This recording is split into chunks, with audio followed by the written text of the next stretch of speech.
evening, everybody, and welcome to the Homes and Safe Communities Scrutiny Committee for Wednesday, the 9th of December 2020.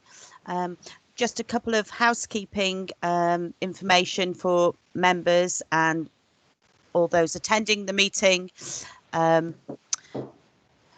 Prior to the commencement, may I remind everyone present that the meeting will be recorded via the internet and this recording archived for future viewing.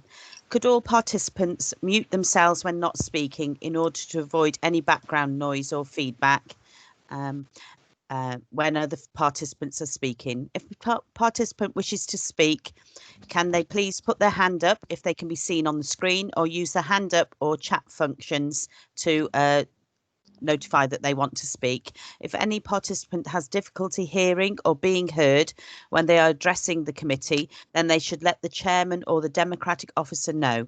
If they have a webcam, then they should try turning this off, as this will help with the broadband or Wi-Fi bandwidth, so they at least can hear and be heard. Thank you.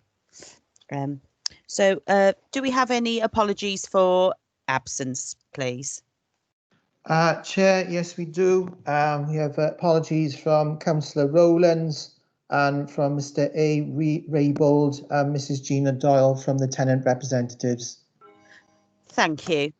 Do you have minutes of the meeting held on the 11th of November? People happy with the minutes of the meeting? People happy to move the minutes? Okay, and second of the minutes? Yeah, happy to second. Okay, thank you. And receive any declarations of interest, item number 3, from members. Are there any declarations of interest? No? Okay. Moving on to agenda item 4, it's the annual corporate safeguarding report. 2019 to 20 I think Mike Ingram will be leading on this report. This is for reference.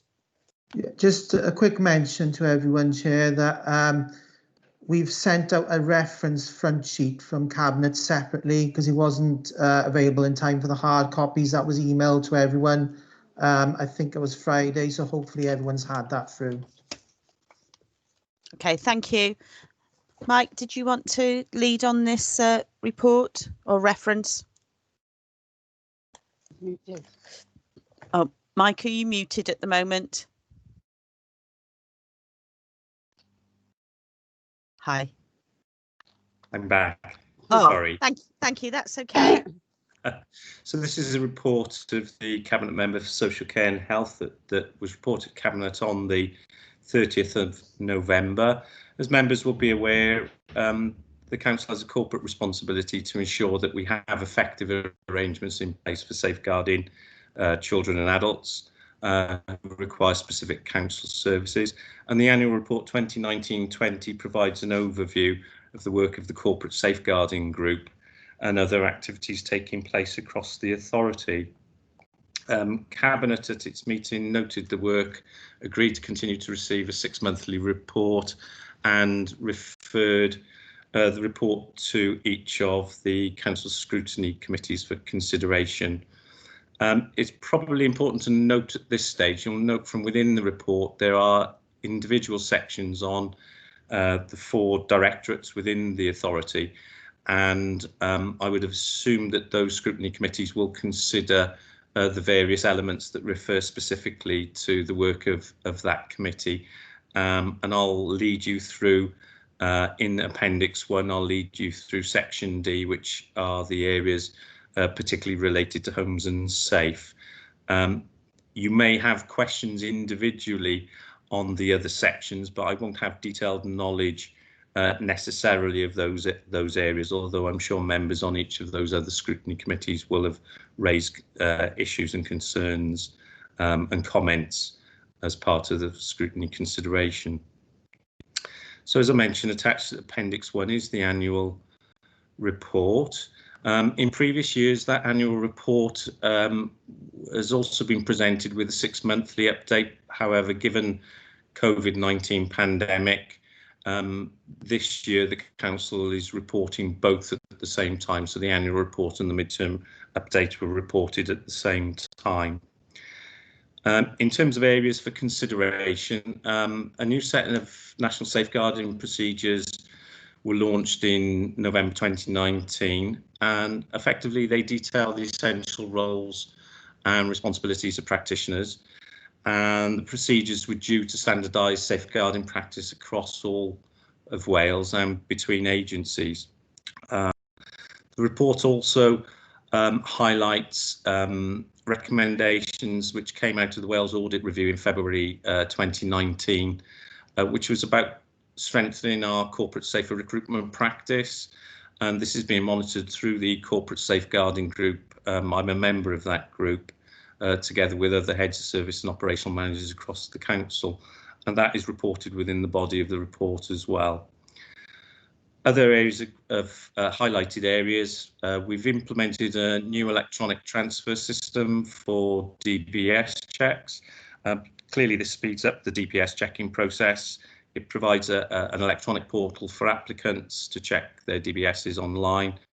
Allows us to approve checks to be approved and tracks those cases. And more importantly, we get disclosure outcomes now in the majority of cases between 24 and 48 hours. Also highlighted in the report, back in July 2018, the Council adopted its Violence Against Women, Domestic Abuse and Sexual Violence Regional Strategy. And the report talks about the structures and measures in place to continue to monitor that strategy and the overarching objectives. And again, in the report, which I'll come to shortly, I'll highlight some of the activity that's been undertaken within the Directorate. If I move members through to Appendix 1, the annual report itself, as I mentioned earlier, I intend to focus on Section D, Environment and Housing, which is towards the end of the report. But just so that you are aware that clearly there's an awful lot of safeguarding practice going on throughout the council, much of which is overarching in nature and therefore impacts on all the directorates and divisions within the council. But if I feed through to Section D, so the section for environment and housing is contained within, broken down into three areas: housing, community safety. Safeguarding remains a priority for the housing team, and safeguarding concerns are regularly reported through departmental management arrangements and as a standard agenda item on most of our agendas. All of my staff receive regular training in safeguarding and related items, and we've updated in line with our practices, our reviews and policies in line with Cardiff and Vale Regional Safeguarding Board. Something that we introduced a few years ago was about how do we engage with our front line, because obviously most of our day-to-day contact is through, for example, building services or through the neighbourhood management team. So we've continued to provide frontline staff with material and discussions regarding safeguarding practice. So, for example, all of our building services operatives, for example, will have received that training and do refer items back through the housing service where they note or identify concerns or issues for us then obviously to take forward. We have officers who sit as nominated representatives on the multi-agency referral meetings known as MARACs, and as I say, we ensure that those staff are trained to provide that overarching response, multi-agency response at those meetings. Lockdown has posed challenges over the last 8 to 9 months. However, we were able to continue within the housing services. We provided over 1,200 telephone welfare checks on vulnerable households, which continue to date through the pandemic.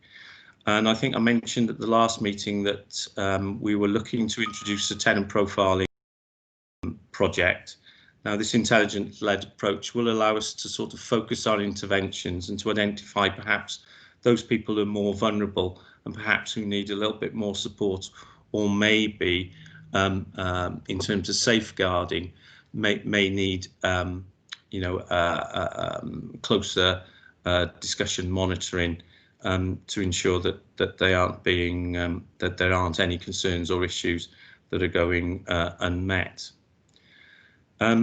Within the body report, there's a table of multi-agency referral forms that the service has made. As you can see, the Housing Solutions team tend to make most of the referrals, although a not insignificant number through housing management and rents. Just to point out the high number in Housing Solutions, anyone that's placed in the council's temporary accommodation, we make automatic referrals through, just in case there are concerns in relation to any adults or children placed in our TA, so that we can provide appropriate support and advice. And the report goes on to talk about the processes and the procedures that we adopt in respect of that. Again, as members will be aware, since COVID-19 pandemic, most of our activity within the Housing Solutions Supporting People team have been around homelessness and homelessness provision. We created the Central Coordination Cell. We've increased the amount of temporary accommodation, and that in line has also raised issues and concerns around vulnerability and safeguarding practice. So what we've been doing, even with, practicing obviously social distancing measures, we're going to the hotels on a very regular basis. Anyone that is placed in temporary accommodation are referred for floating support through our floating support providers.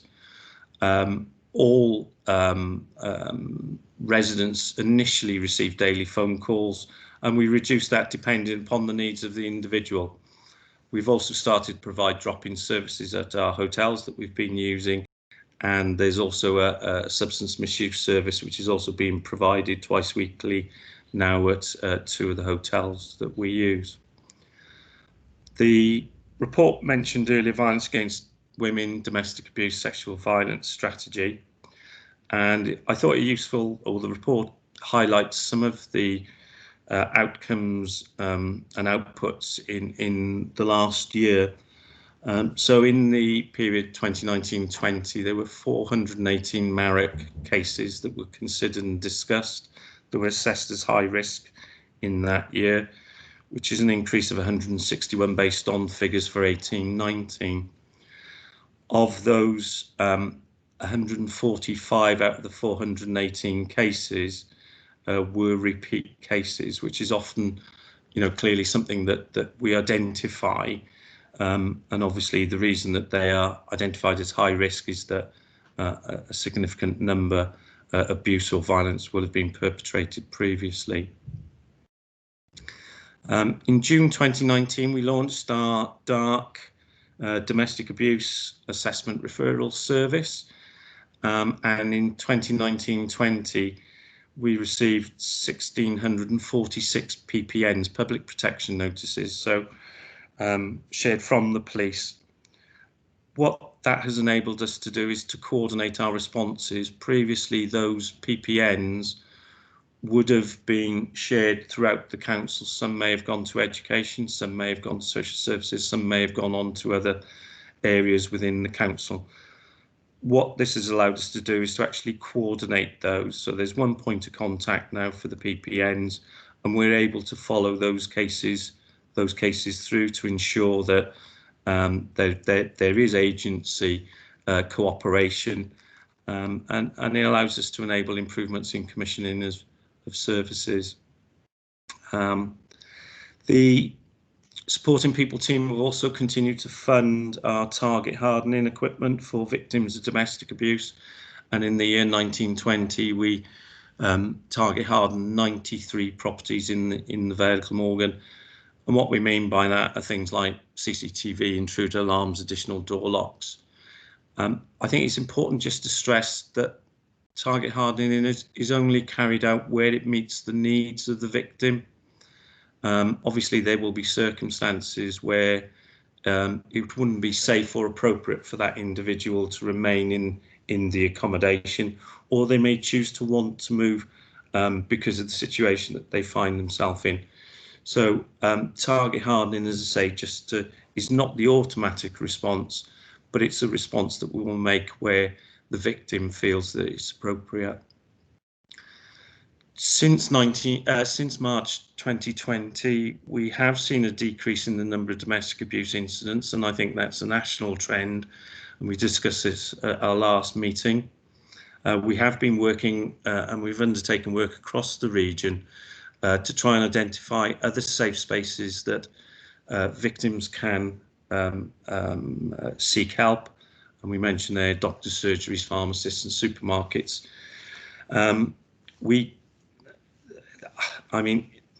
do expect at some stage, obviously in the future, to see a future spike in cases as measures are relaxed, and it is more it's easier for victims to actually to open up and to engage with services. So again, we're working within the team to plan for that. Under the final area of antisocial behaviour, again, we've had an awful lot of activity in the last year, a lot of it environmental and a lot of it we saw post March 2020 in a number of areas within the Vale. But in 1920, we've had 828 referrals through the community safety team for antisocial behaviour, of which we highlighted one vulnerable adult, which we referred through to our safeguarding team. We've been successful in using a number of measures, criminal behaviour orders and civil injunctions. And we've also been successful in gaining 2 partial closure orders to safeguard people within their own homes. Just as an example, we had an older tenant in a property in one of our flats in Barry, in a council property. That person was being manipulated by others in the local vicinity outside of his home. And we've used one of those orders to prevent those people entering his home and causing antisocial behaviour. It was a really sad case where the tenant thought, quite a lonely individual, who thought that these individuals were befriending him. He saw them as friends, but whilst in his property, they were stealing from him both money and items in the property and using it as a bit of a doss house, really.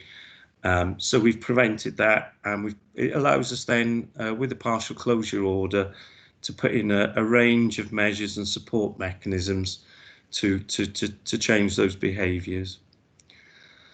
And finally, channel panel. For those that aren't aware, what is channel panel?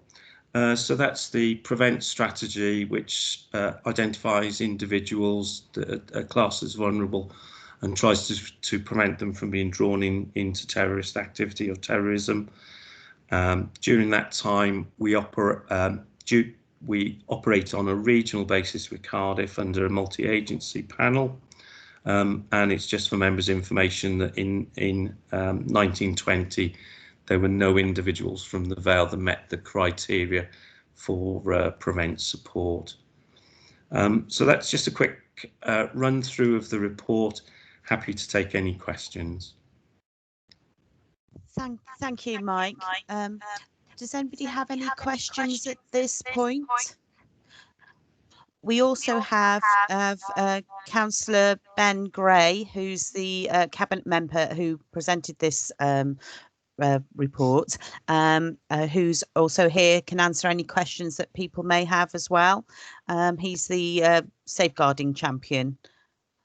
Anybody have any questions that they'd like to raise?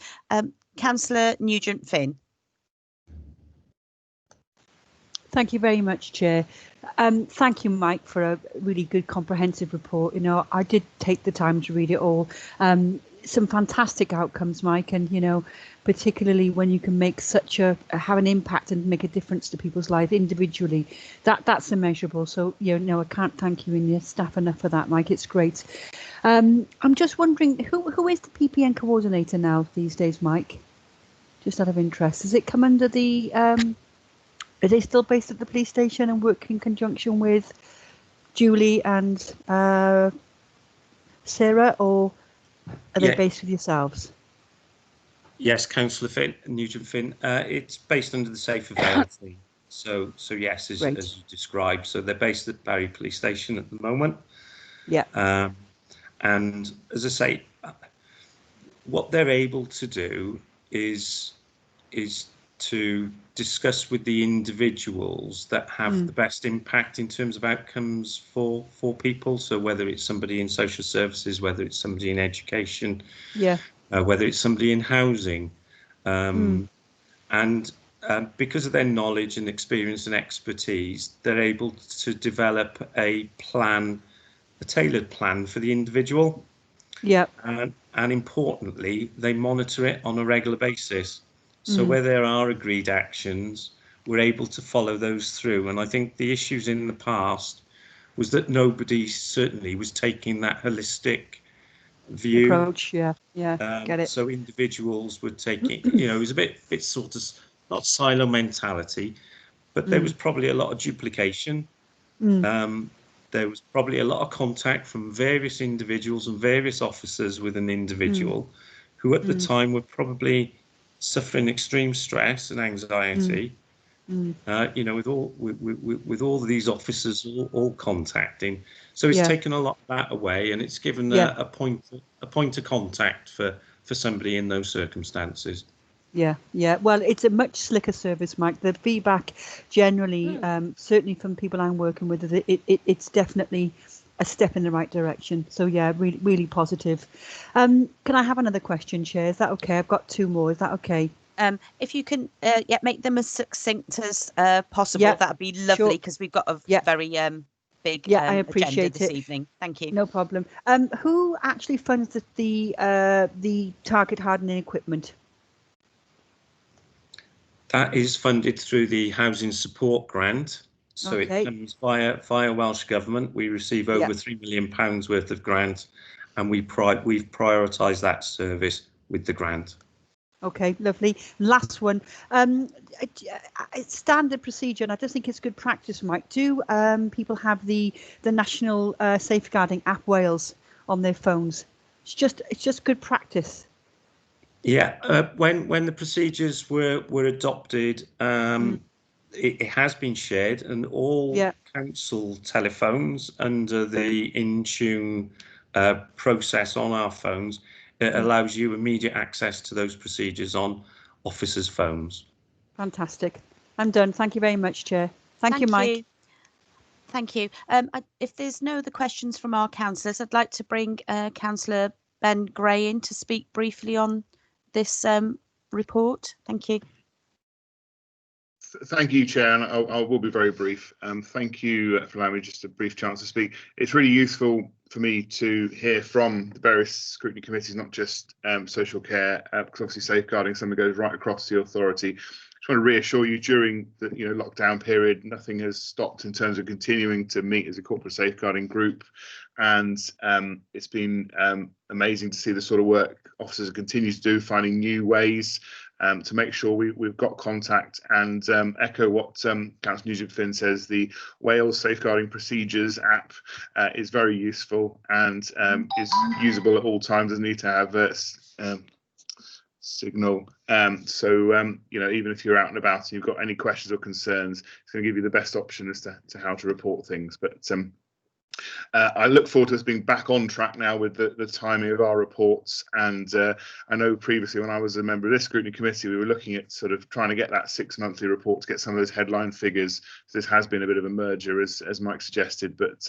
hopefully we're back on track with the timings of those. But thank you for giving me a chance to briefly speak. Thank you, Councillor Gray. I think everybody. Sorry, was there anybody else who wanted to speak? Councillor Aviott, did you have your hand up?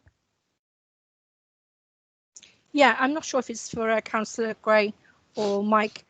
The increase on antisocial behaviour reported incidents, do you think that could be to do with people not obeying the COVID rules as well, or is it proper antisocial behaviour? Thank you for the question, Councillor Avia.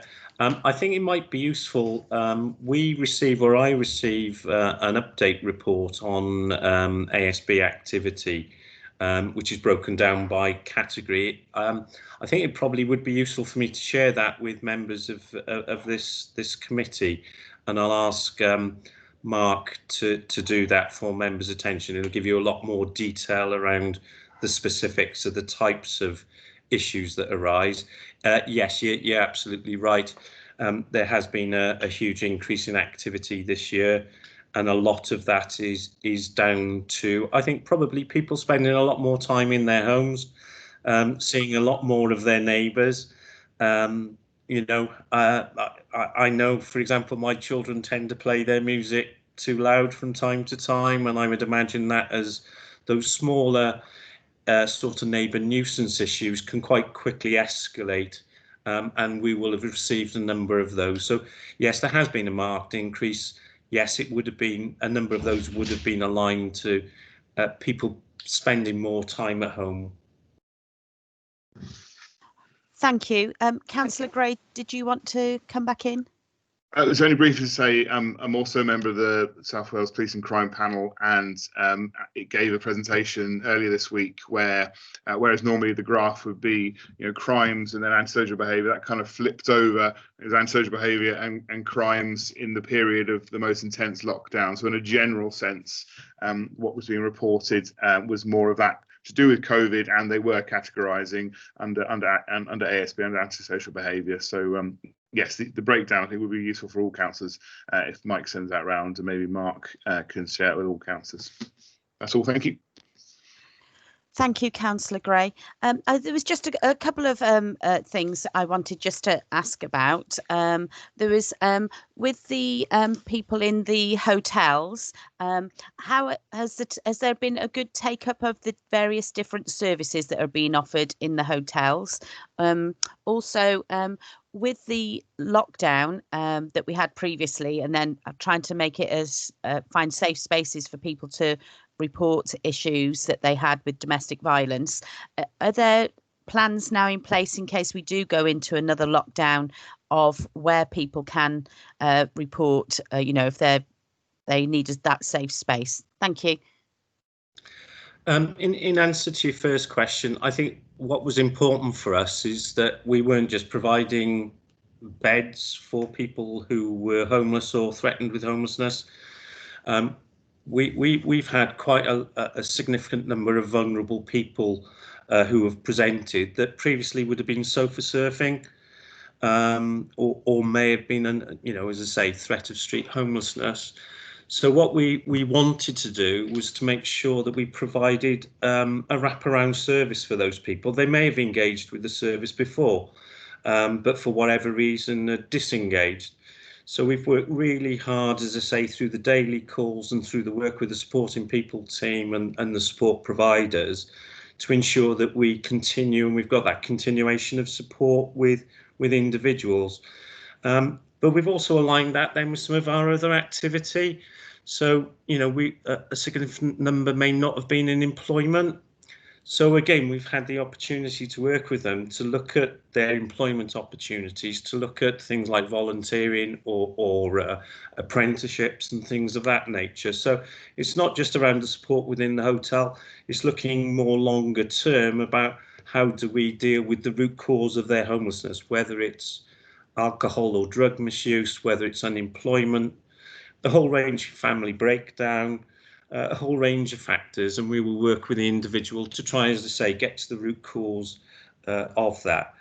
In answer to your second question, so we've been doing a lot of social media activity through the community safety team, through Safer Vale.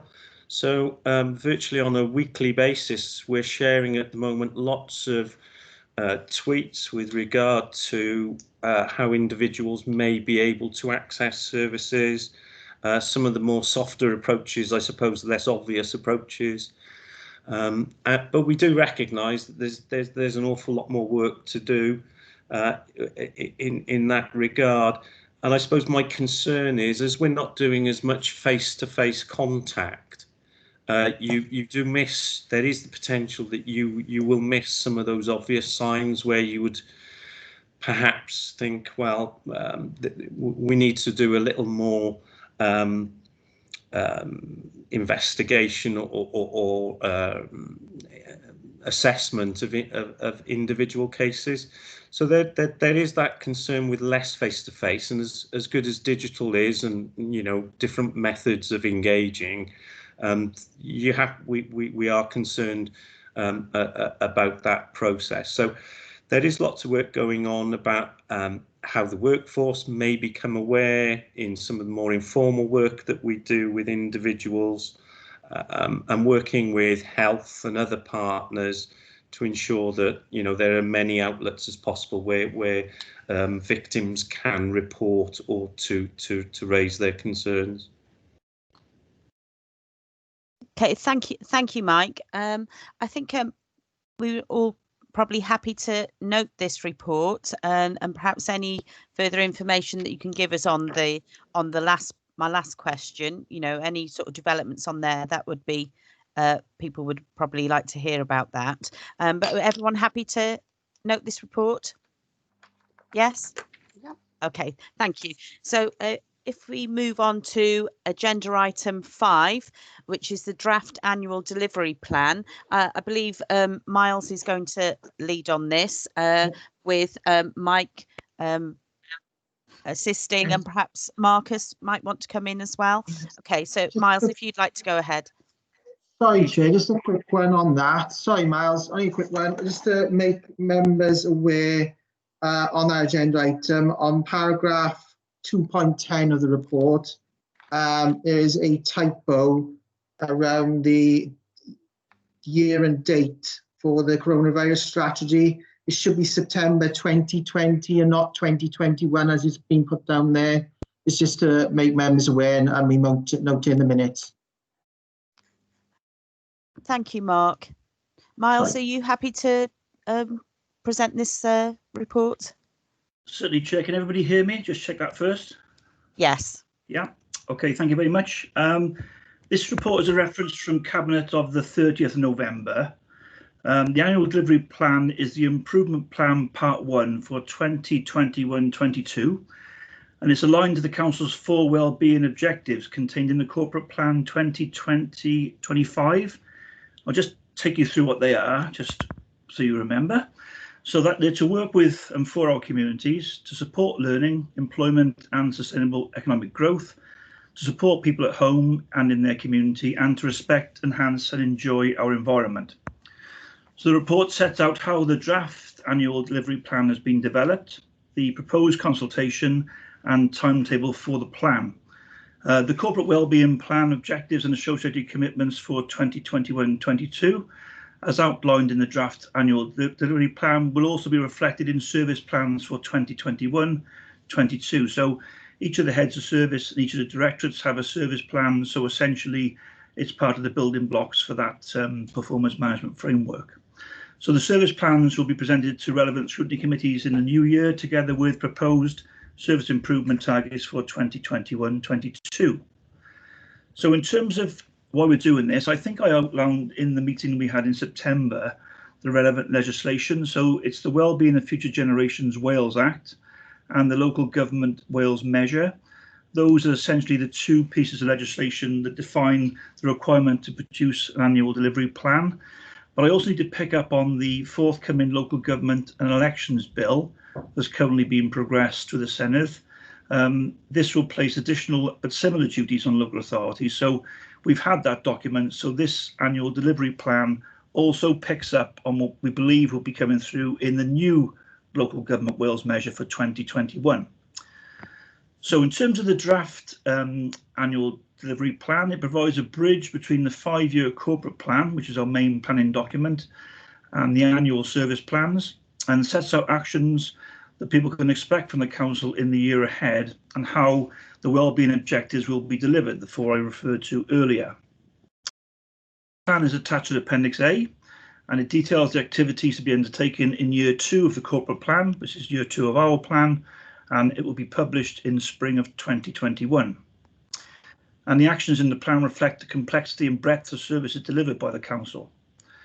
So in terms of how we developed the plan, so we put it together through a series of detailed discussions with the senior leadership team, and it reflects how services are changing. It reflects our recovery strategy from COVID and the work that is ongoing in response to the pandemic. So in drafting the plan, I'll just go through a few of the things we considered. So the council's performance and expected progress in delivering our actions, and we know that we're going to be hampered to a degree by this dreadful pandemic, but it's still a forward-looking document which is aspirational. We looked at the corporate risk register, we looked at our statutory duties, our resources, the amount of money we have available, because that's clearly limited, the Future Generation Commissioner's Future Generations Report, COVID-19 Community Impact Assessment, and the Economic Impact Assessment, which has been presented to this committee previously, the Coronavirus Recovery Strategy, findings from our regulators, and most importantly, the views of residents and partners. So just the timetable for this document is within the report. So essentially it commenced on the 30th of November when the report went to Cabinet. Just a slight amendment, the consultation with the public and partners was due to end on the 2nd of January. That's now been extended to the 5th of January. We got it out slightly later than we had hoped. So we've extended that process to the 5th of January, and we hope to have the whole process concluded by April 2021. And that's when we deliver the annual delivery plan. So in terms of the consultation, it's now live on the council's website with a short survey which has been emailed out to all our partners.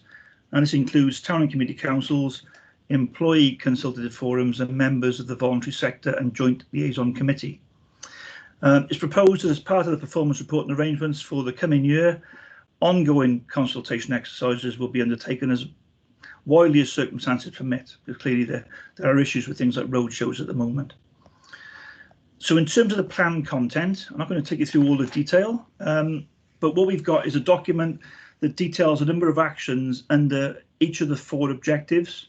So we've been working on this for some time. We essentially have got 105 actions over those 4 objectives, and they're detailed between pages 6 and 15. And clearly the current environment means that planning is more challenging than previous years, and there still remains a great degree of uncertainty. We probably won't be back to normal as we would imagine it until late into next year. However, it is intended that the annual delivery plan provides an ambitious vision for the coming year, setting out our commitments to the work the council will seek to deliver, whilst also dealing with our response to this ongoing pandemic. So we would welcome feedback on the document from this committee and all scrutiny committees. It's not the only chance you're going to have to comment on it, because you can comment individually as part of the process, and all comments will be fed back through the consultation process to Cabinet and Corporate Resources Committee, which is scheduled for February. So that's it, essentially, Chair, in a whistle-stop tour of a very interesting document. Thank you. Do I have any questions for Miles at all from the committee? No, not at this time. No. Okay. Mike, was there anything that you wanted to add?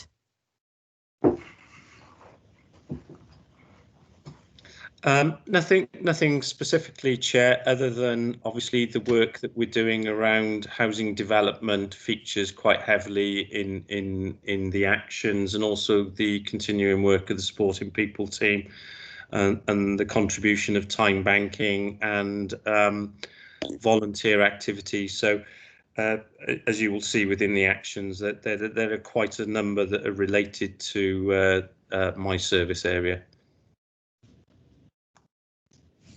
Okay, thank you, Mike. If there are no questions at this point, are we happy to note this report? Yes? Okay, yes, everybody's saying yes, we're happy to note this report. Okay, so if we can go on to agenda item 6, and I believe Miles is presenting this one as well. So this one is the annual delivery plan monitoring report, Q2 performance 2020-21. And Miles and I believe Mike could be presenting on this. Sure. Can I just quickly interject before Miles and Mike starts? Again, I need to point out a slight typo on page 30 of Appendix A of the report, in section 6.1. It's concerning the corporate risk register. It says Q2 on there. It should be Q1. It's just for people, for members to be aware of and to note in the minutes. Thanks, everyone. Thank you. Thank you, Chair. I'm glad you picked up on that, Mark. I was going to be testing members on that at the end of the presentation. Thank you, Chair. The last time I came to the committee, I think, was in September. I presented the first quarter performance. So we were at amber as a council at that time. We're at amber as a council now. And just to remind members and colleagues at the meeting, we have the red, amber, green arrangement. So green being that everything's on target and going as it should. Amber meaning that it is going to meet the target, and then red meaning it is unlikely to meet the target. So as a council, we're at amber. But one of the things that came up at this committee and at the other scrutiny committees was that it's a very large document, which is cross-cutting, but overall it's a council document. It's not specific to the various scrutiny committees. So what we've tried to do in this document, and what I think I'll do now is ask my colleague if he can share Appendix B to the report, which is a little bit of a PowerPoint presentation that we've put forward, which represents then the committee's extract in terms of the annual delivery plan. So this is essentially those actions and measures that are relevant to this committee. Now, you can ask me questions on any of the measures, but what I've tried to do is make this particularly relevant and pertinent to this committee. So if Mark can share that. Yeah, of course, bear with me a second. Nothing like being put on the spot. There we are. Can everyone see that? Yes, thank you. Yep. Great, thank you. So at better times, I'd be stood in front of you pointing at a screen, but unfortunately, this is where we are. We're virtual. So if we can just go to the next page, please, Mark. So what this is a summary of, can you make it any bigger? I'm not sure if you can, it's a little bit small. Oh, no, then you lose a bit then. Yeah, bear with me a second, Mike. Sorry, mate. There we are. Is that any better? That's good. That's good. I can see that better. So essentially the middle column and the left-hand column, one is the performance indicators and one is actions. So these are actions across the 4 objectives across the entire council. So all our performance indicators and all our actions across the entire council. And then the right-hand column then is the achievement of the amber status, which I mentioned previously. Now this is for the entire council, but it's also for this committee. So if we go on to the next slide, please.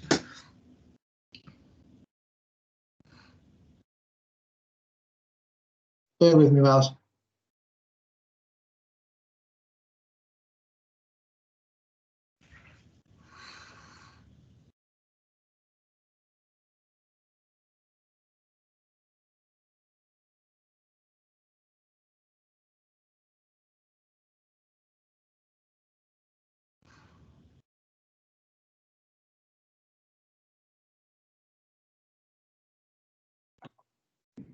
There we go. Okay, so in terms, so what we've done, is there one before that? Sorry, I thought there was one before that.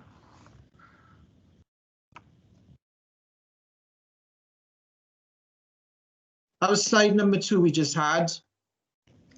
This is slide 3, okay. Yeah, so in terms of what we've done now, is just under those 4 objectives, we've put a bit of a narrative as to what we've achieved since April. So I'll just take you through a few of those. So if you look at the left-hand bottom box, objective 3, supporting people at home and in their community, one of the things we're extremely proud of, and I'm sure you are as a committee, is our new house building programme. So in the middle of a pandemic, we managed not only to complete Brecon Court, but to get every property fully occupied, which is some achievement. And just above that, you can see with reference to some of the issues that Mike was raising earlier on, how many problems we've had with ASB over this period. So just to emphasise that in terms of the issues of COVID, we have suffered as a community safety team by dealing with some of those issues.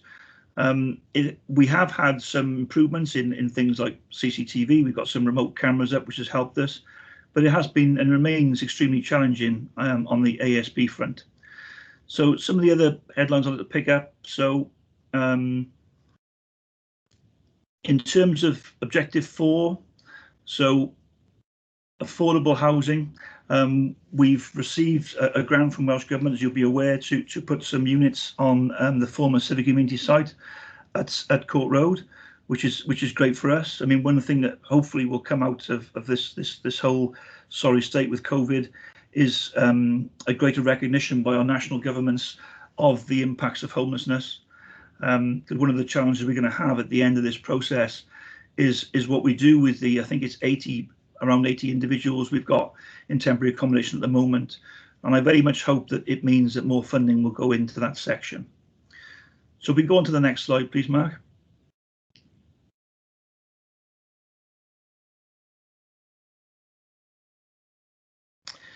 So this is the one that I wanted to show you most, which is most relevant to this committee. So in terms of all the actions and measures that this council has, there's 37 actions and 7 measures that relate to this committee. And it just shows you there how many are in green, which in terms of the position we're in with the pandemic is a testament, I think, to our staff, the fact that we've got so many in green. We've got a few in red, but then when you look at the boxes underneath, you can see it says those that are related to COVID reasons. So of the 9 that are in the red in terms of actions, 7 of them, 78% of them, are due to COVID reasons.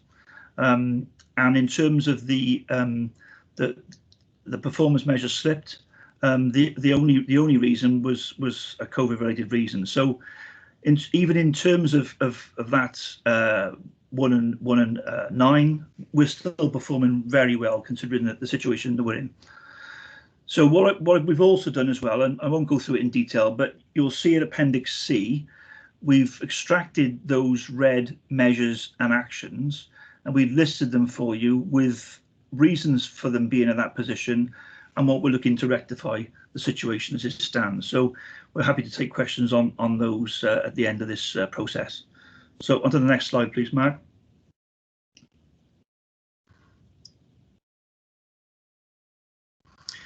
So things there we need to improve. So one of the things we talked about at this committee, I think, is the fact that we've moved really well into the digital environment. The problem we're going to have with that is there may be quite a lot of our residents who are not moving at the same pace as us. So we need to make sure that we support our residents better, and the tenant engagement strategy would help us to do that. So that's in the Objective 1 box there. We're also working on new community investment strategy. And there's things that we'd like to do we haven't been able to finish in terms of the environment in the right-hand box at the bottom there, which we hope to be able to get on to soon, but there have been issues with delaying in work due to COVID measures and COVID issues. So on to the next slide, please, Mark.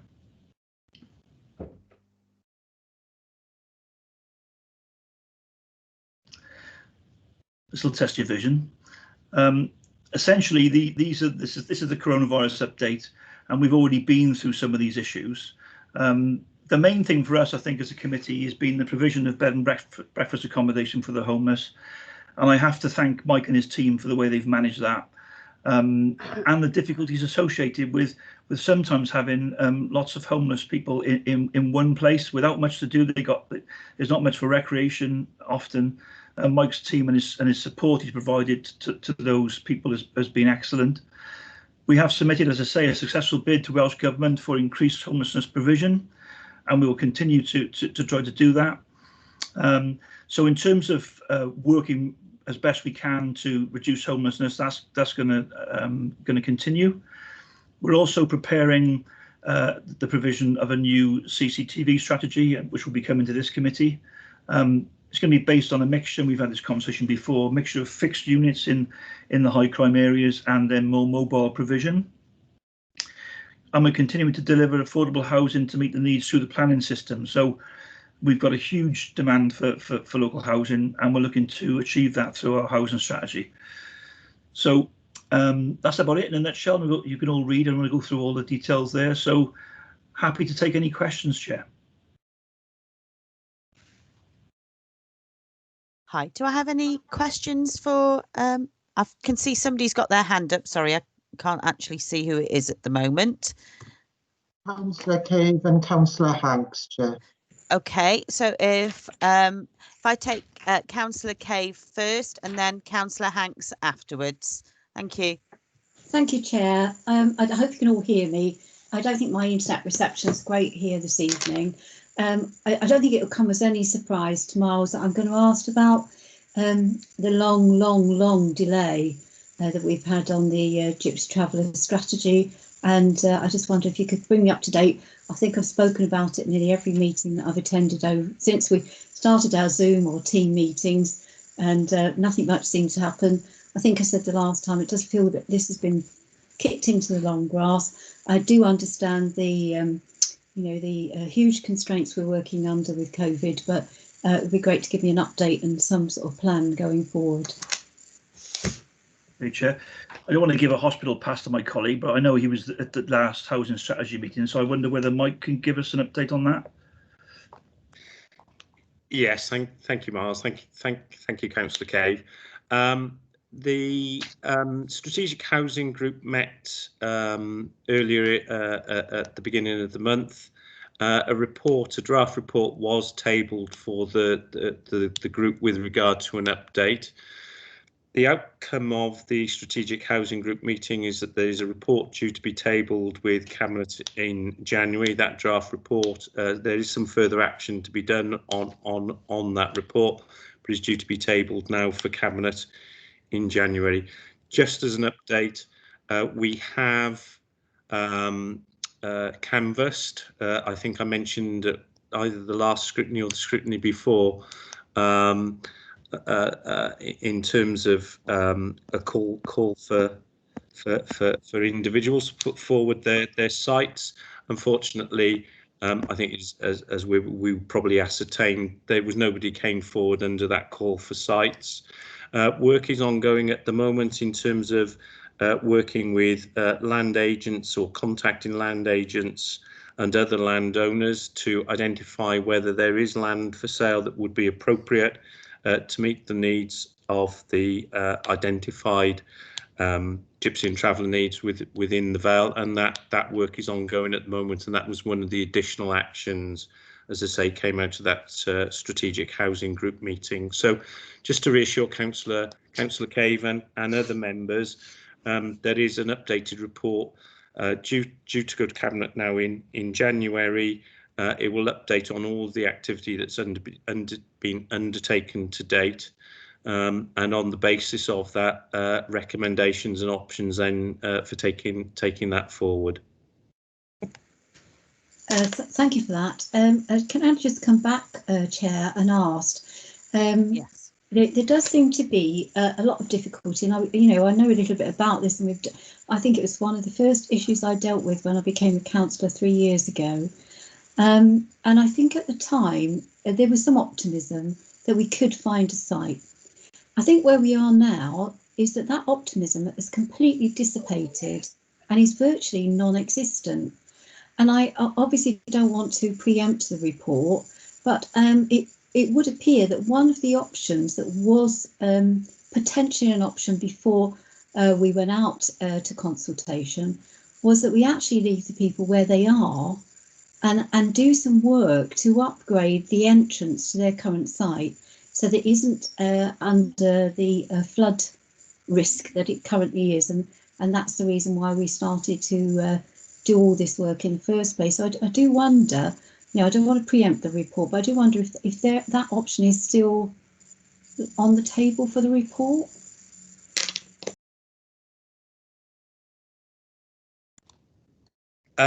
I think Marcus is on the call, and Marcus probably has a better understanding of the planning discussions that we had with the planning inspector when the Sully site was considered. In terms of the existing site, just I suppose to refresh members' memories, the issue with the current site is one, it's a tolerated site at the moment. The second issue, which was considered as part of the planning process and part of the formulation and agreement of the LDP, the issue with this site is that it has flooding issues and is within a flood zone at the entrance to the site, and that there were issues raised by the planning inspector and other agencies, as I recall, at that time. We gave the residents confirmation that we would allow them to remain for a period whilst we explored, and then that was discussed obviously with the planning inspector, that we would explore alternative options. I think we did have, there was obviously consideration of an adjacent site that wasn't within the flood zone, just down the road, and members of this scrutiny committee and Councillor Cave, you'll recall the debate at that time with regard to the appropriateness of that site to meet the needs of the residents there. Is it a consideration? I suppose unless we're able to satisfy those planning concerns, then no, it wouldn't. But as I say, perhaps Marcus might be able just to refresh members' memories with regard to the planning inspector and the status of the site. Thanks, Mike. As long as Chair, do you mind me coming in just to advise members of that? Yes, please, Marcus. Okay, thank you. The inspector at the time of the LDP, although the site was recommended as an allocated site, felt that due to the flooding issues at the front of the site, and it is only the front of the site and the access to the site, that those issues precluded it as it stood at that time for inclusion as an allocated site. I mean, that situation remains the case. The flood maps haven't changed, and the situation is that the front part of the site and the entrance remain within a flood zone C2. To actually to allow that site to get permission, as Mike has said, would mean we'd have to overcome those issues. Those issues aren't they're not insurmountable, but they're not insignificant either. For example, we did get very rough limited quotes around, for example, raising the level of the road to that point. And I know that they came to approached about £1 million, which was the budget that was set aside for the delivery of the Gypsy and Traveller site. So that did not seem viable at that time. Mike's pretty succinctly summed it up in as much as to get planning permission, we would need to overcome that. So while we cannot say then the remaining there is not an option, it is an option, but we would have to overcome that particular issue. That is something which we haven't as yet managed to achieve.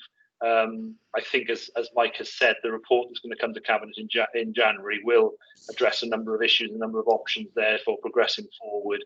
I think it's fair to say that the board, the housing board that has been looking at this, has, it's not being pushed to one side. In fact, we've split the Gypsy and Traveller issue away from other housing issues to try and focus attention on that and to make sure that that matter can be resolved, because we are very, very aware.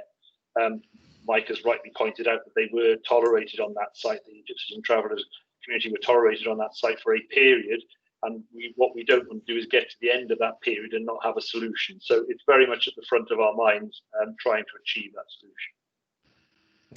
solution. Chair, can I just come in a second? Sorry, I've been trying to attract you. It's yes, yeah. Andrew Parker, yes. Just to say to Marcus, really, I'm wearing my other hat. I'm dealing with the site up the road, and I know in the last 4 months the floodplain has been reassessed. I haven't got enough details, but if I can find them out for you, I'll get them through to you somehow. But I know, because we all know that that floodplain is not necessarily correct at the moment, and they are trying to reassess it to help the site at the other end. So I'll come back when I've got it. Thanks. Thank you, Councillor Parker. Are we happy to move on to the next councillor? So it's Councillor Hanks, I believe, has a question next. Okay, thank you, Chair. Possibly Miles. I have 2 items, but the first one is the Marcus cesspits. I see on the slide you refer to a team member left, so it's been delayed. In the report, it says that you've changed the company or looking to outsource it. Could you just clarify that, please? Councillor Hanks, that may be Michael again, actually. Oh, right, sorry. He may make me redundant in this meeting. I do know about that, but I know someone who knows all about that. So I think it's Michael. Yes, Councillor Hanks. Sorry, the project manager that was leading on the project resigned and left us at a key stage, right at the stage where we were looking to put together the specification to agree a tender package. Things have slightly moved on. Bearing in mind this is a Q2 report, so it takes us up to September. We have moved it forward somewhat. We have engaged a specialist drainage consultant now. We have almost completed our detailed surveys and specifications. We've been liaising with the residents there in terms of the solution. So, for example, one of the issues that we had previously was about running some of the, not going into too much detail, but running some of the pipe work would have meant that pipe work running through existing gardens. We've come up now with a solution that probably will not impact on individual residents and their property as well. We've also come up with a solution with regard to existing highways drainage. So we're probably will have concluded all of the survey information ready to go out to tender in early on in the new calendar year in January. I would hope that we'll get that on to sell to Wales, and then obviously once we've received bids for the work, and at that stage what we've agreed, the director and I have agreed, is that we will reconsult. Obviously we'll speak to members first, but we will reconsult with individual residents there to go through the options and the costs associated with them, as we agreed to do when we met them. I can't remember when it was now, back in I think it was December, January time actually this time last year. Okay, thank you very much. And the second thing that I wanted to say was congratulations to the staff who, under unprecedented circumstances, have come up with this report. And I think there possibly is a little bit more red and amber than you'd wish to have, but I think on the whole, excellent work has continued. So thank you. Thank you, Councillor Hanks. If Councillor Nugent-Finn, you had a question as well, please. Thank you very much, Chair. It's going back to your presentation, Miles. I think off memory now, it was objective 1 on the slide. Reference tenant engagement. Am I right, or was it 1, 2? Could have been 3. I'm not sure. Doesn't matter. It was all part of that particular slide. I just wanted to reiterate that I took the time to email Mike with regards to some suggestions on tenancy engagement. One being to introduce the National Residency Scrutiny Panel. So I did say, Mike, feel free to rip it apart, but in actual fact, so it was just really a package of support in the way of how we engage, really good service user representation, complete diversity, and just starting with a simple framework with, would I want to live here? So if that's appropriate and you feel it could be helpful in a way, feel free to use that, Mike. I did take some time to read, study it, and respond following on from the last committee. And really, really pleased to hear about the deployable CCTV stuff, Miles. It's great, and I can't stop watching documentaries on it. but it really works. You know, they you know, the outcomes are, you know, there's a huge turnaround. Prosecution, it's extremely preventative, and it's working. So I know it's expensive, Miles, but why God, it's worth its weight in gold. And I'd like 10 in Cadoxton, please. Tomorrow. We can all hope. That was it from me. Thank you, Chair.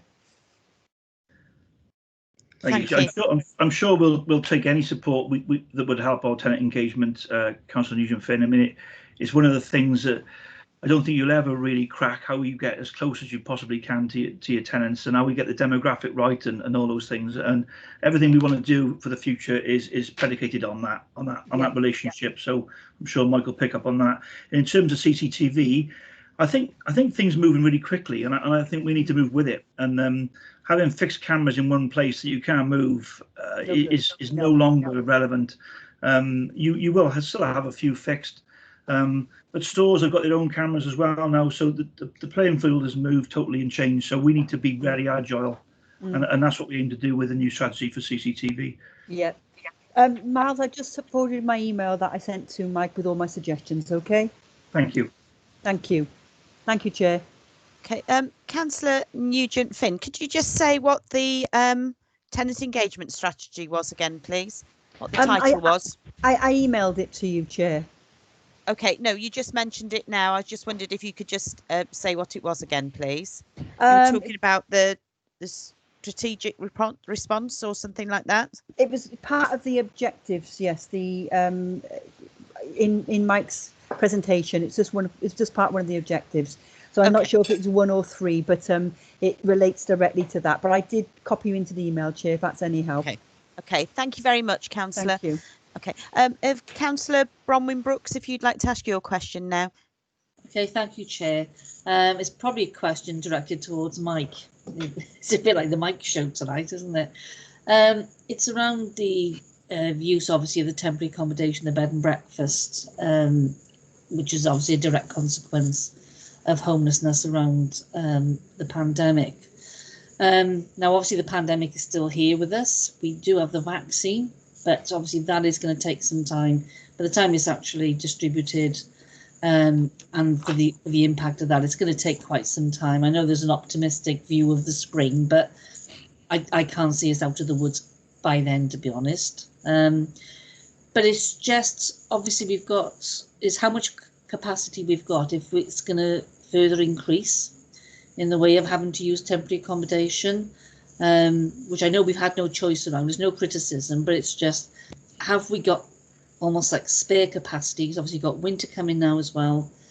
You've got more people losing jobs, and I think the knock-on effect, it's still gathering moss at the moment. So it's just what sort of plans or capacity you've got around that. Thank you, Councillor Brooks.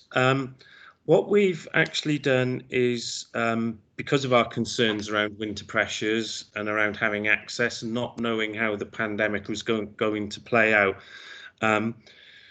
because we're using hotels, major chain hotels and bed and breakfast, I had a concern that if the lockdown or the fire break measures improved to a situation that there was release or restrictions being removed and travel and what have you, that those hotel chains may well have said thank you very much for your business, but no thank you very much going forward, we've got other customers. That clearly isn't and hasn't happened, as we're aware.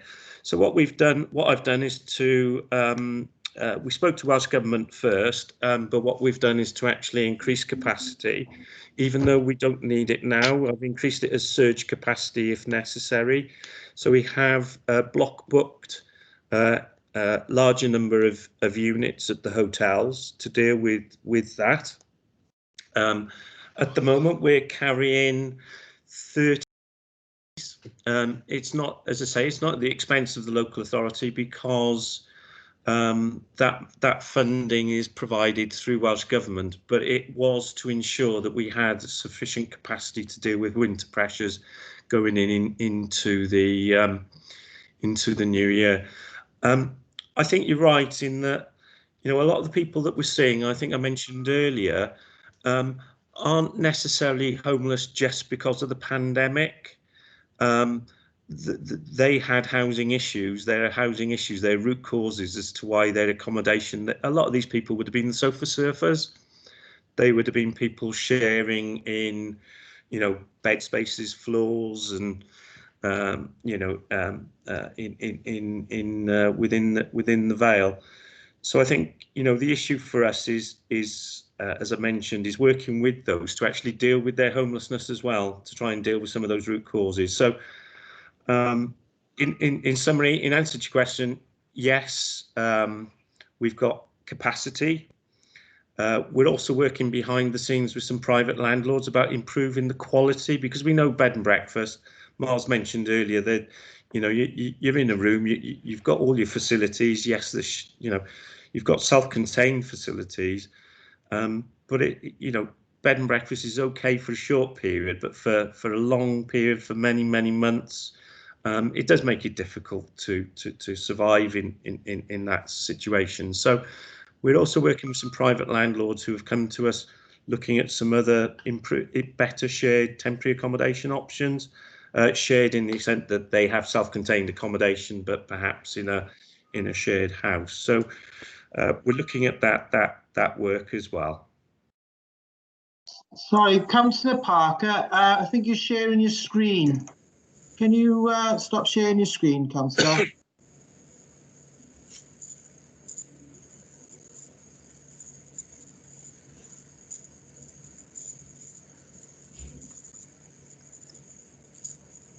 Sorry, Councillor Parker. Andrew, it's the button, the square X on it.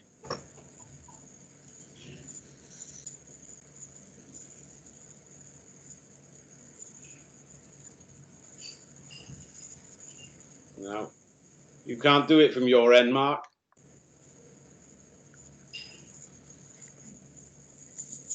So, We're going to share a account. Bear with me.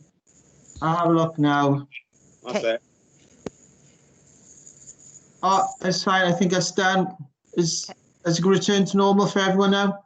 Yeah. yes. Yeah. Right. Good. Okay. Thank you. Apologies. Okay, so I still have people's hands up on my screen. I don't know whether it's from when you asked your questions already. So it's Councillor Cave and Councillor Hanks, whether you wanted to ask another question or whether it's just that you had your hands up previously. Okay. Okay, so I had a question. Basically, it was more around the one-stop shop and how that is functioning at the moment, and also another question I have around when is the likelihood of the homes on the civic amenity site likely to be built, please? Okay. The one-stop shop, there was going to be an official launch, as members would be aware. That was tabled for April, I think it was April the 1st, very beginning of April anyway. Obviously that was postponed and cancelled. The service has been operating up until probably the last 6 weeks or so, been operating obviously as a remote service, either through telephone or Zoom and other contact. In saying that, we were still providing face-to-face contact for those that were most vulnerable, where they were assessed as requiring a face-to-face service. It has started to operate. We are starting slowly to, or we were starting slowly to reintroduce face-to-face services through the one-stop shop. Although we've had to, or the agency probably have had to revisit their risk assessments based on the increasing numbers in the Vale, I suppose, in relation to infections. So slowly we were moving back to a position with the one-stop shop, but it's nowhere near having the impact that we'd expected it to have. We will have an official opening, obviously, hopefully in the spring or later in the year when things start to improve. and obviously we'll re-engage services. In terms of your second question, the accommodation at Court Road is programmed to be completed by the end of March. Thank you very much, Mike. Do I have any more questions from anybody? Okay, so if we have a look at information questions that we've had already, I suppose the sort of action points that we might have going forward is I expect that this committee will have the report about the Gypsy and Traveller strategy that's going to Cabinet in January, and also for Councillor Brooks's questions about the temporary accommodation over the winter period. I expect that we'll have information on that as well at some stage, and also Councillor Hanks mentioned the cesspits. I don't know whether that'll come to here or whether that will go straight to the councillor themselves. And yes, and the tenant engagement, we always have information on that. I don't know whether you want to talk a little bit around the ones that were read in the report, or whether we will have that in when we have Q3 and things like that, and see how you progress there, Miles, or whether Chair, if that's okay. I mean, the majority of the situation, and I think one is DFG's there. It's just contact. It's just the whole issue of COVID, engagement of contractors and the like. So it's not likely to recover its position by April, because we may even be in a similar situation in terms of lockdown. So it's just really for information of members. We're doing our best. But COVID has caused us some problems. But what is happening, if there is anything positive taken out of this, is that of the 9 that we've got there, 8 of them are due to COVID, and the other one is purely due to COVID. So it's just, you can imagine where we could be if it hadn't been for this dreadful disease.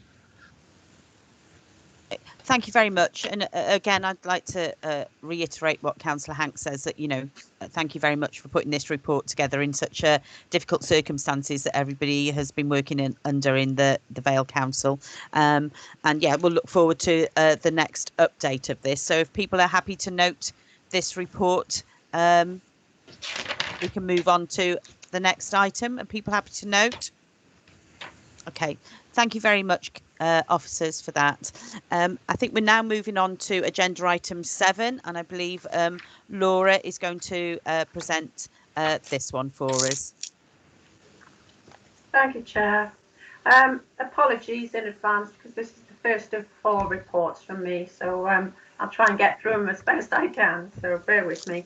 The first agenda item, number 7, is the regular report that you always see me bringing to committee, which is the monitoring report for revenue and capital as at the end of September. There's a slight amendment in that it also refers to the revised budget for revenue, but the revised revenue budget is purely adjusted for technical accounting issues.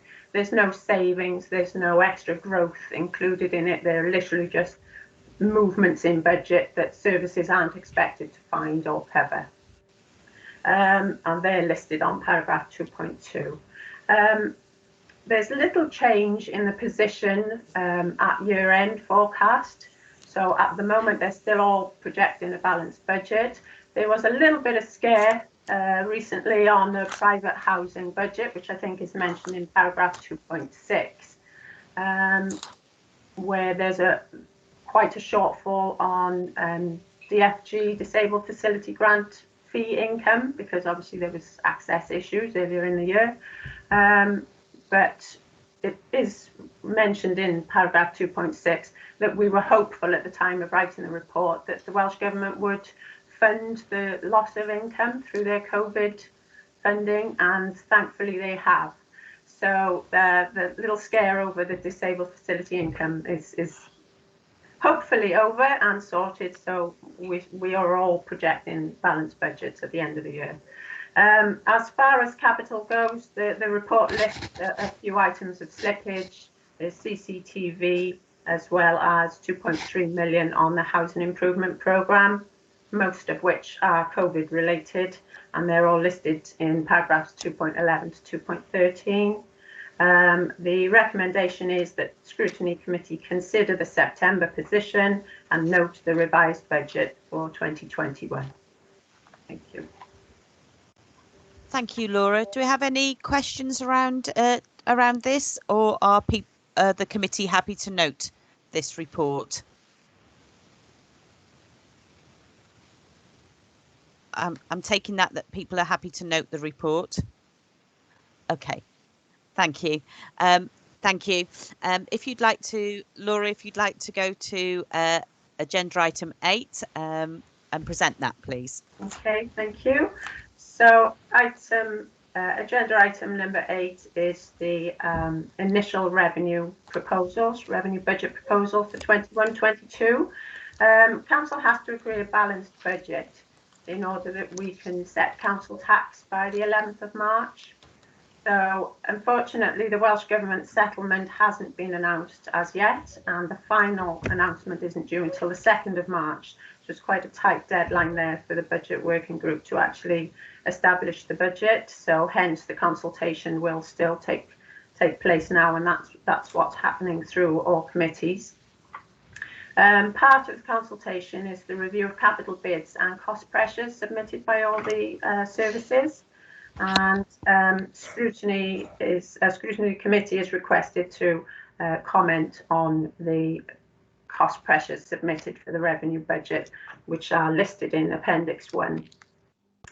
Something called the medium-term financial plan is a tool used to advise the budget working group of the scale of the exercise they need to look at to actually balance the budget. So there are various different variables in there: the level of council tax that's set, the Welsh Government settlement assumed, and the level of cost pressures submitted by each department. So those it's all listed in the report, but just to summarise, the best case, which would assume a 1% increase in Welsh Government settlement, no cost pressures that were submitted be approved, and a maximum of 8.4% increase in council tax, which is the Welsh average. The shortfall for the 3-year period would be 14.2 million. The worst case would be a reduction of 1% in the Welsh Government settlement, all cost pressures approved, and a 4.9% increase in council tax, which is based on this year's increase, and that would be a shortfall of 26.4 million over the 3 years. So as you can see, the budget working group have got a hell of a job to try and actually balance the budget now. So what they will do, they will take your comments on cost pressures submitted. They'll consider the level of council tax they'll need to apply. They'll consider use of reserves, and obviously they'll consider savings that might need to be made in order to achieve this balanced budget. So the recommendation is that Scrutiny consider the proposals, including the cost pressures in Appendix 1, and make any comments to Corporate Performance and Resources Committee. Thank you. Thank you. Do we have any comments on this, on the cost pressures from any of the councillors or other members, please? Not at this stage. I suppose, you know, with looking at what the cross pressure areas are, we've just previously talked about the domestic abuse and the different strategies that we have in place on the Vale Council. So I think that would be something that this committee would, you know, sort of really want to ensure that we kept the domestic abuse and referral community safety going if possible, for that cost pressure. So I suppose, you know, sort of to reiterate the good work that's actually been done, and we've seen in the earlier reports of the DARK project has, you know, sort of keeping schools informed of where children have been sort of experiencing sort of the domestic abuse side of things like that as well. I don't know if anybody else would like to make any comments on the CCTV or the housing benefit overpayments. No? Okay, so for me, obviously that's the cost pressure that I would like to see going through if possible. And I suppose we're happy to note the rest of the report. Thank you, Laura. Okay, so I believe, Laura, you are agenda item 9. Okay, if you'd like to introduce that. So initial capital programme proposals this time, and it's a 5-year programme period. So it's 2021-22 to 2025-26. And the forecast programme is shown in Appendix 1. But again, as we've not had an announcement from Welsh Government on the capital grant funding, an assumption of what capital funding might be available has had to be made. And the assumption at this stage is a reduction of around 19% capital funding, which is basically the 2018-19 level in the absence of any other notification from Welsh Government.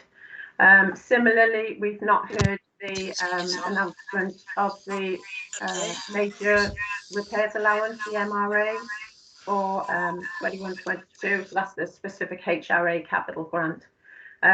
So again, this report assumes the same level as 2021 this year at 2.764 million. Scrutiny committees are asked for their comments on capital bids for their area, as well as the forward programme, the 21-22 programme. But there were no new capital bids for this committee to consider, but there have been some changes to the capital programme, including slippage, and they are listed in the appendix.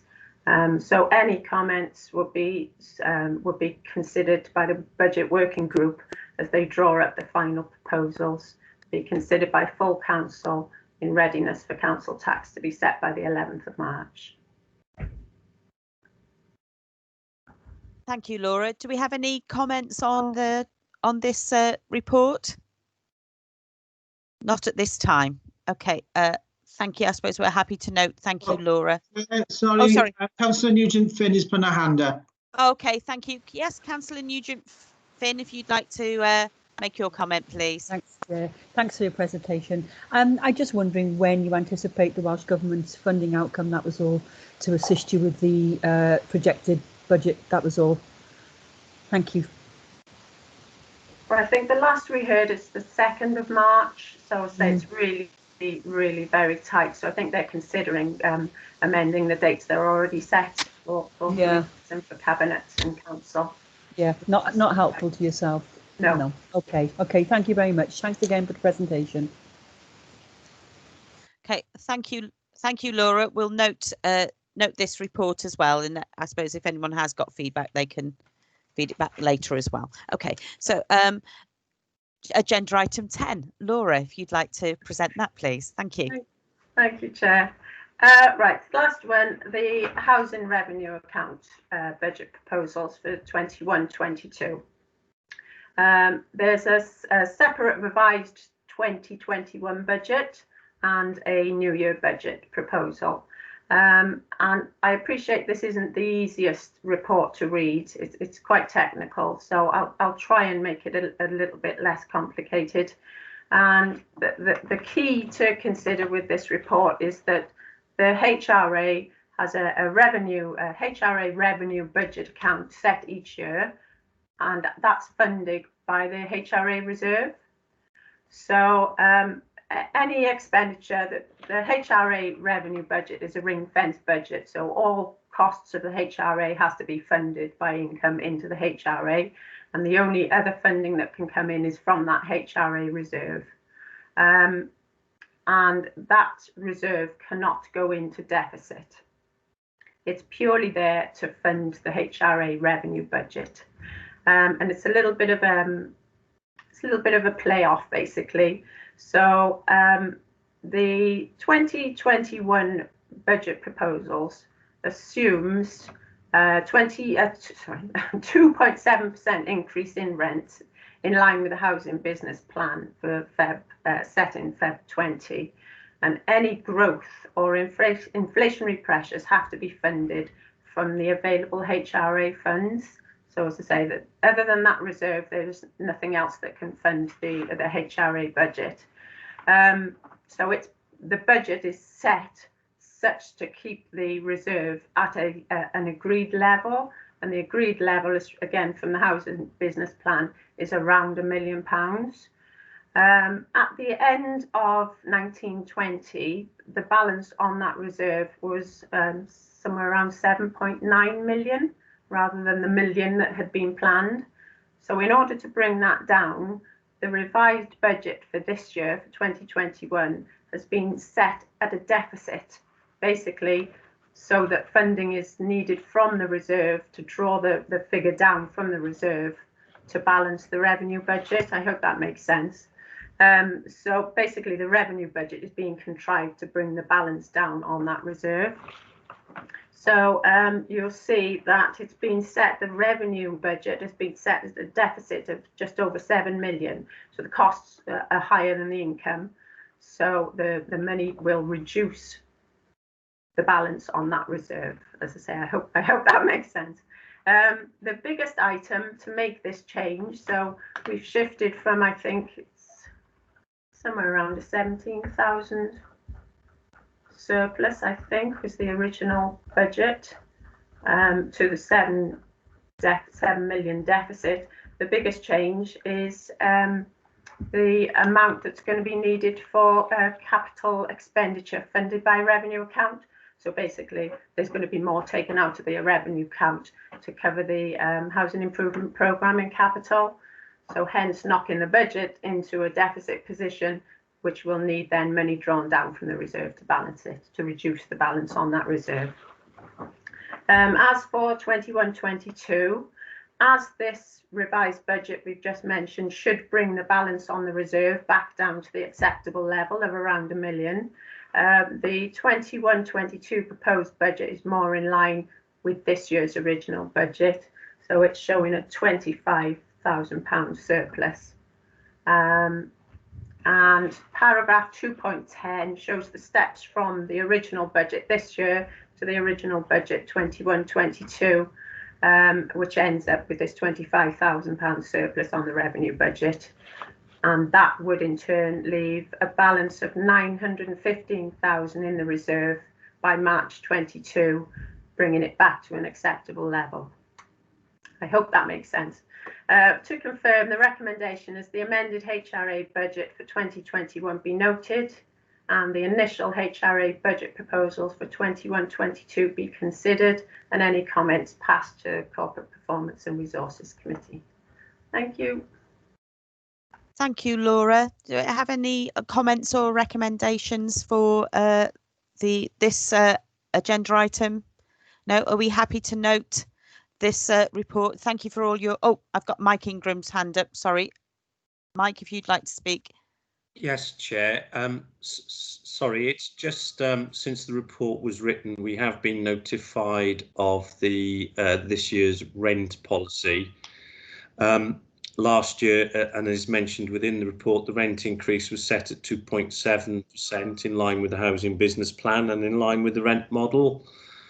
We've been advised that this year's maximum increase for rents will be set at CPI back in September, plus 1%, which is the rent modelling. So effectively, it means that rent increases will be set at 1.5% as the maximum amount that a local authority consider under the Welsh Government model.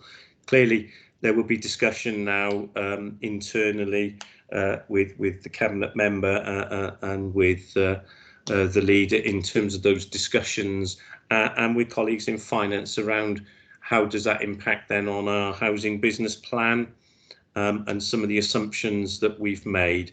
So it's just really just as an update, just to make members aware that as CPI was so low back in September, it is going to impact. We certainly won't be increasing rents in line with Welsh Government policy by the 2.7%, which has been predicated in the housing business plan.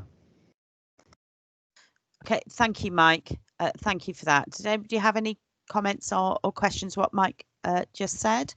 Are we still happy to note? Yes? Okay, I'm going to say we're happy to note this. Thank you very much for your hard work, Laura. It's appreciated. Thank you for those reports. Thank you. Okay, if we'd like to move on to agenda item 11, I believe Mike is going to present this. This is the Housing Strategies Update Report. Mike, if you'd like to present this, please.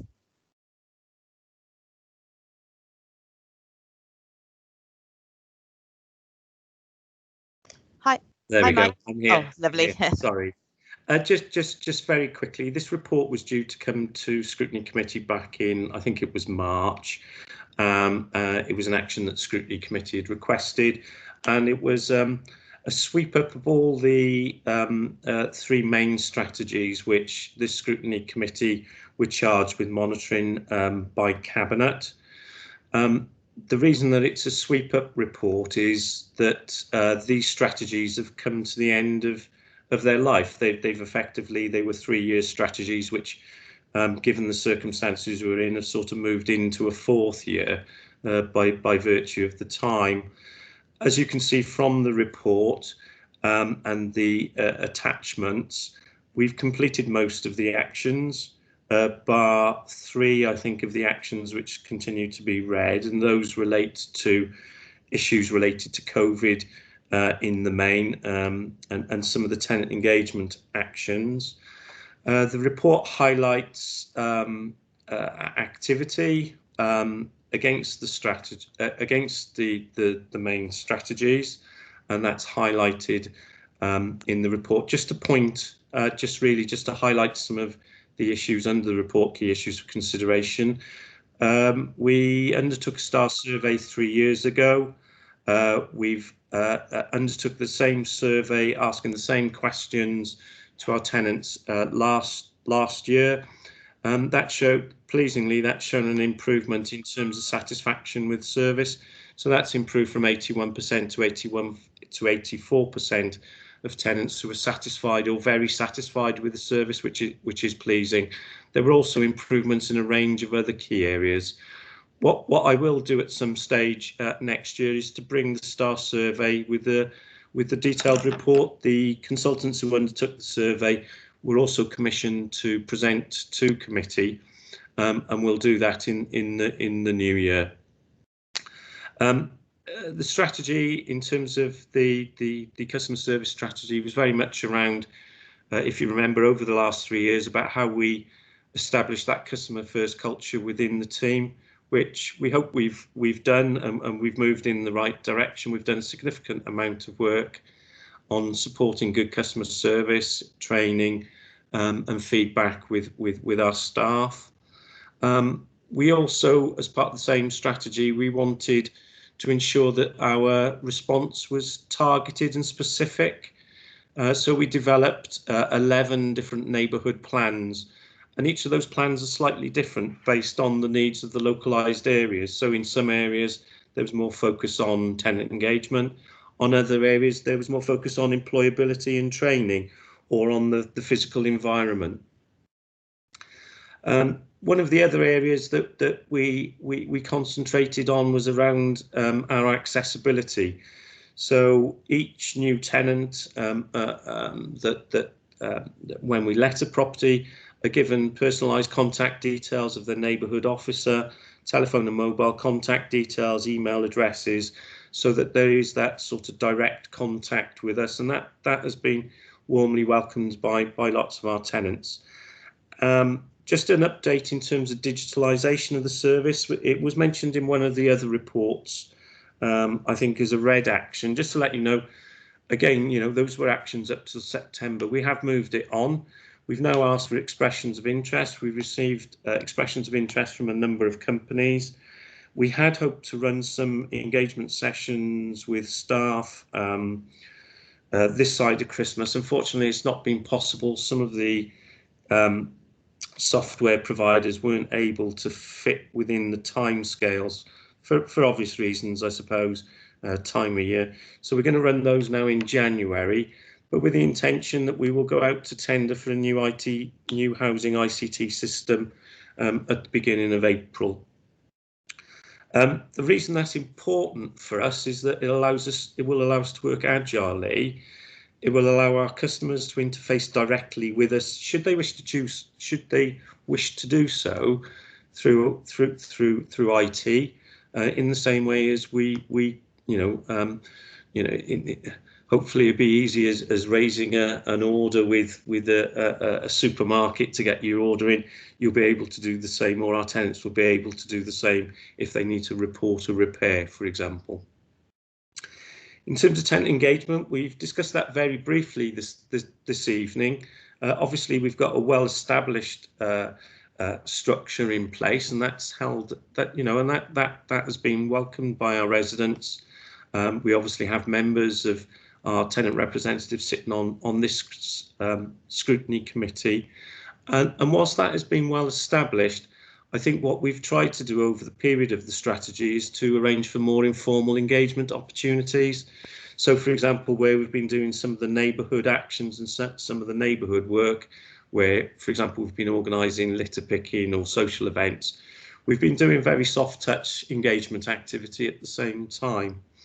And we've been trying, obviously, to increase engagement with us through time banking, which we've reported to this committee on a number of occasions. Environment and neighbourhoods, you may remember that the environment and neighbourhood strategy is split into two parts. There was the larger capital investment, which was very much sort of council-led investment, and we've spent an awful lot of money in consultation with the residents at Gibbonsdown, the Buttrells estates in Barry, and some of the work we've done on the central estates, whether that's EWI and cladding, security measures, fencing works, or improving pavements and roadways. And we're now moving on to look at communal garden areas and to address some of the long-standing parking issues, which I know members raised, many years with me when we were looking at doing the internal WHQS work. And I did promise at the time there would come a time when we would look at externals once we delivered the priority areas, and we're able to start looking at those parking issues, which are a problem in the main of some of our more rural estates, where obviously road access or car usage and car ownership is causing issues on some of those in some of those areas.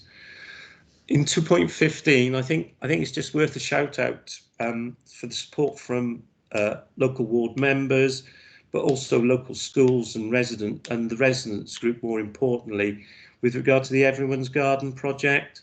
I know that was a key focus last year for a lot of people, taking a piece of disused land and working with groups, as I mentioned, members, school children, officers, and others, residents in the area, to bring that into use. And obviously we've got some further work to do there, because we want to create that recreational and educational space for local people. So a very good example about how that neighbourhood strategy is developing worthwhile solutions. I won't take you through the report in detail. I will just highlight the reds, because obviously those are the areas that obviously we would need to look to improve and to follow through. If I take you to the appendix and page, I have to find it myself now, it's such a long report.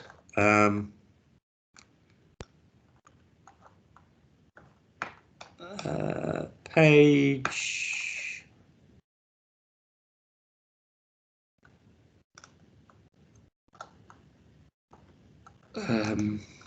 it's under the section objective 2, under the section for operational delivery plan tenant participation.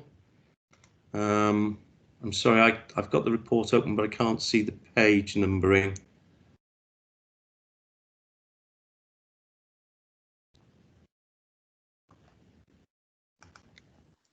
Mike, Okay. you could always share the screen with us if easier. Shall I try that? Yes, give it a go.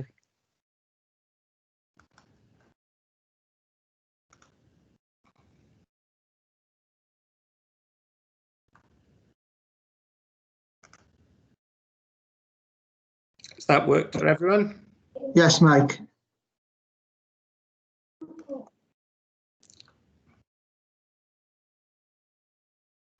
Yeah, established tenant scrutiny team. Miles, Mike, is that the one? That's it. There we go. Yeah, you might need to scroll up a little bit to get it up to the top of the page. Is that okay?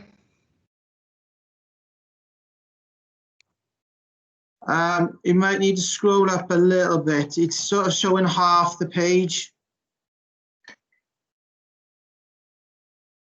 For some reason I can't see what you're viewing.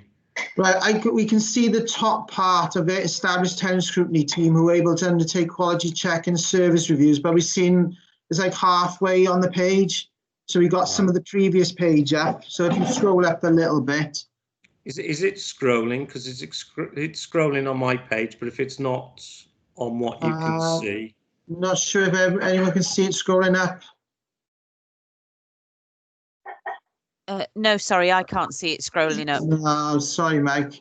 I'll try and do it on my end now if possible.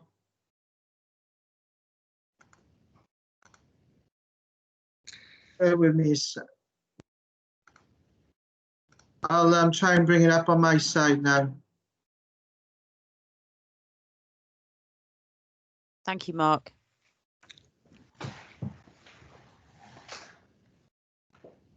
I believe it's page 21 on the report, Mark. If I read it out, it may be useful. It says established tenant consultation panel sounding board, which can be used to provide feedback on specific themes. It was a target, and the response says it's not yet been possible to establish a consultation panel, and the work will be a priority for the next 6 months. The next red action is on page 24. It says performance information to be made available to tenants via the tenants newsletter, including comparative information showing how the Vale performs relative to other social landlords. We haven't had a tenant newsletter this year so far. Staff have obviously been dedicated to dealing with other matters, as we've mentioned this evening. There is the intention to develop a tenant newsletter for next year. Under the same heading, there was an action to publish a You Said We Did section, and that will be included in the same tenant newsletter for issues that have given arising from some of the tenant feedback that we'd received and have received as part of the work that we're doing on the STAR survey.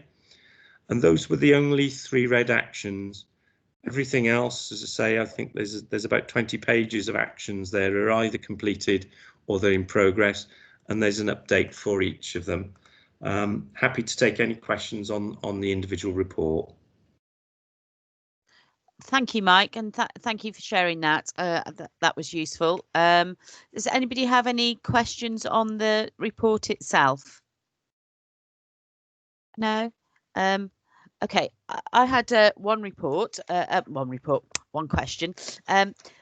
Where do we get to see the individual plans for the different areas? You said there was 11 different 11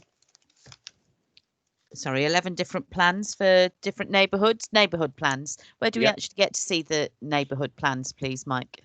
There are 11. They're published in a nice glossy document as well. What we'll do is, if you haven't had an opportunity to see them, some of them were developed earlier than others, but there's now 11 complete neighbourhood plans. I'll share them through Mark, and as I say, they encompass some estates are joined, some areas are on their own, but they're sort of geographic areas or community-based areas. So you'll be able, as ward members, to see where your area is and what the neighbourhood plan is for social housing or council housing estates in your area. But I'll share those. If there are any questions from individual members on their neighbourhood plan, please feel free to give us a ring. Thank you, Mike. I'm just having a look at the thread on here at the moment. But yes, people would like to, if you could send the neighbourhood plans to the committee, that would be great. And as you said, if anyone's got any questions, that they can direct that to you individually. I think it will be good sort of drawing these strategies together so that we can see exactly in one read, if you like, the various different strategies that affect this sort of committee. And people have any questions? If anyone wants to put their hand up or ask anything, or are we happy to note what we've heard already? Sorry, Chair. I think someone's presenting their screen again. Could whoever's presenting the screen stop presenting, please? Thank you. Yes, are we happy to note? I'm getting that we're happy to note. Thank you very much for that report, and thank you for the hard work that's been undertaken to achieve all those. And just having 3 that are read is impressive in the current situation that we're in. And I think that is the end of the meeting. I don't have any other items to bring to the committee. Thank you. I'd just like to wish everyone a Merry Christmas and a Happy New Year. And I hope that everyone has a safe Christmas and New Year as well. The date of the next meeting is Wednesday, the 13th of January, 2021. So thank you very much for your participation this evening and for all the reports that have been brought to us. Okay, thank you. Good night. Thank you. Thank you. Good night. Yeah, Thank bye. you. Bye. Thank you. Chair, are you able to hold on a sec before you leave? Thank you. Yes, I am. Yes.